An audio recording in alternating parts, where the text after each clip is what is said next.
নমস্কার বন্ধুরা, কেমন আছো সবাই? পুতুল ব্লগ টাইম চ্যানেলে নতুন আরও একটি ব্লগে তোমাদের সবাইকে স্বাগত জানাই। তো আজকে হচ্ছে শুক্রবার আর এখন বাজে সকাল 8:30 আর আমি সকালে জল খাবার করতে চলে এসেছি রান্নাঘরে। তো আজকে হচ্ছে বাজার বার, তো বাজার করবে তারপরে রান্না হবে, তাই সকালবেলায় হচ্ছে লুচি আর আলুর তরকারি এটাই টিফিন করা হবে, তারপরে বাজার করবে তারপরে রান্না করব।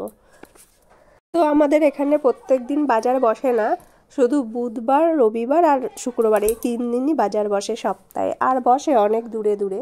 যেহেতু আমাদের বাড়ি একটু গ্রাম সাইডে, আর আমাদের সকালবেলা জল খাবারও হয়ে গেছে তোমাদের সাথে গল্প করতে করতে, আর বাজারও হয়ে গেছে, তাই বাজার থেকে এনেছে ছোলার শাক আর হচ্ছে কাতলা মাছ, মাছের তেল এইসব এনেছে। তো আজকে ছোলার শাক আর পালং শাক দিয়ে ডালের বড়ি দিয়ে ঘন্ট হবে, আর কাতলা মাছের ঝোল, আর এই গুঁড়ো চিংড়িগুলো আজকে পেয়েছে তাই নিয়ে এসেছে, তাই এগুলো আজকে রান্না করব না, এগুলো রান্না করব কালকে। আর আমার ভিডিও যদি তোমাদের ভালো লেগে থাকে তাহলে আমার চ্যানেলটি সাবস্ক্রাইব করে আমার পাশে থেকো, আর যারা অলরেডি সাবস্ক্রাইব করে দিয়েছো তাদের অনেক অনেক ধন্যবাদ। আমার সব কিছু প্রায় রান্না হয়ে গেছে, আর এখন শাকের ঘন্টটা করব, তার জন্য আগে বড়িটা ভেজে তুলে নিলাম, আর এবার বেগুনটাও ভেজে তুলে নেব, তারপরে রসুন লঙ্কা ফোড়ন দিয়ে শাকটা দিয়ে দেব।